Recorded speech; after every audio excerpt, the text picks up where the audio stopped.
ഇത് മലയാളിയായ ഒരു വ്യക്തിയാണ്. ഇദ്ദേഹത്തിന്റെ പേര് ഷീജൻ സി നായർ എന്നാണ്. കായംകുളം സ്വദേശിയാണ്. പക്ഷേ ഇദ്ദേഹം സെറ്റിലായത് ഗുജറാത്തിലെ വഡോദര അഥവാ ബറോഡ എന്ന് വിളിക്കുന്ന ആ സ്ഥലത്താണ്.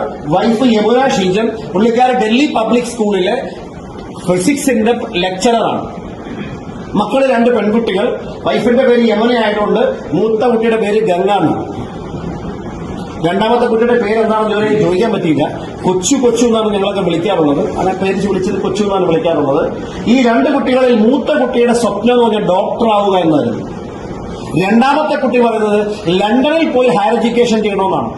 അപ്പൊ ഈ ഷീജൻ സാർ എന്നോട് പറഞ്ഞത്, സാർ ഞാൻ എയർഫോഴ്സിലെ ഒരു വാറന്റ് ഓഫീസർ ഉദ്യോഗസ്ഥനാണ്, വൈഫ് ടീച്ചറാണ്. ഞങ്ങളുടെ 2 പേരുടെ ശമ്പളം കൂട്ടിവെച്ചാൽ പോലും ഞങ്ങൾക്ക് മക്കളെ ഡോക്ടറാക്കാനോ അല്ലെങ്കിൽ മികച്ചൊരു യൂണിവേഴ്സിറ്റിയിൽ പഠിപ്പിക്കാനുള്ള സാമ്പത്തിക ശേഷി ഉണ്ടാവില്ല. അതുകൊണ്ട് എന്റെ സ്വപ്നങ്ങൾ പൂർത്തിയാക്കാൻ എയർഫോഴ്സിലെ ജോലി റിസൈൻ ചെയ്ത് ഞാൻ മൈ ലൈഫ് സ്റ്റൈൽ ചെയ്യാൻ പോവുകയാണ്. അങ്ങനെ അദ്ദേഹം എന്നോടൊപ്പം അതിശക്തമായി മൈ ലൈഫ് സ്റ്റൈൽ ബിസിനസ് ചെയ്ത് 5 വർഷം കൊണ്ട് അദ്ദേഹം അതിശക്തമായ ഒരു ടീം പല സംസ്ഥാനങ്ങളിലും വളർത്തിയെടുത്തു. 2018 ഫെബ്രുവരി മാസം 18-ാം തീയതി കോഴിക്കോട് വെച്ചിരുന്ന ഭ്രമരം പ്രോഗ്രാം അദ്ദേഹം അറ്റൻഡ് ചെയ്തു. എന്നോടൊപ്പം എന്റെ കയ്യിൽ നിന്ന് തിരി വാങ്ങി അവിടെ തിരി കത്തിച്ചു. അവിടുന്ന് പോയി ജൂൺ മാസം തികച്ചില്ല, മരണം സംഭവിച്ചു പോയി. ആളെന്ന് ലോകത്തില്ല.